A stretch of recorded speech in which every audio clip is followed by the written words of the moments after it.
Thank you, all of you, for your presence and your contribution.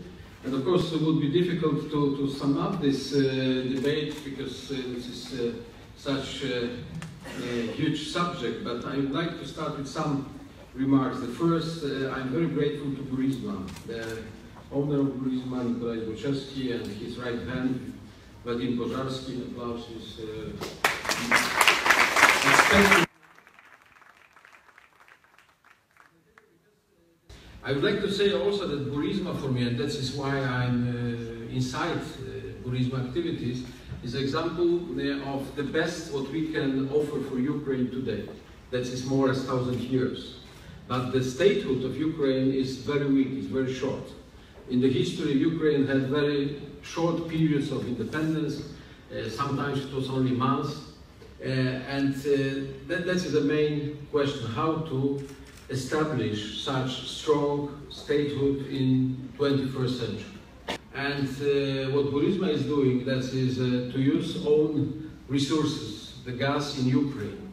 And the results of, you have all this information here, you can read it, but I think today Burisma is the biggest company which supplies something around 30% of Ukrainian gas for Ukrainian economy, for Ukrainian industry, for Ukrainian companies.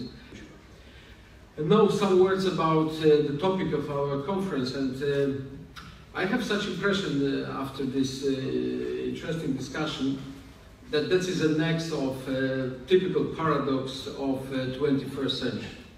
We have many of such paradoxes. I have even such impression that 21st century is a special time in our life because the change is nothing new in the history of mankind. The change was from the very beginning. If you can imagine the world of Adam and Eve, and now this is a huge change. But the speed, the pace of the changes never was so fast, never was so quick.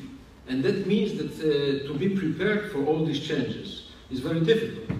That still we are in such situation of the change and a lot of elements from the past and a lot of new elements of the future, and still that is a question how to find some kind of balance or equilibrium between these two worlds, because we have really two different concepts. And in energy, I see this paradox exists also, because from one side we know very well that new technologies will come.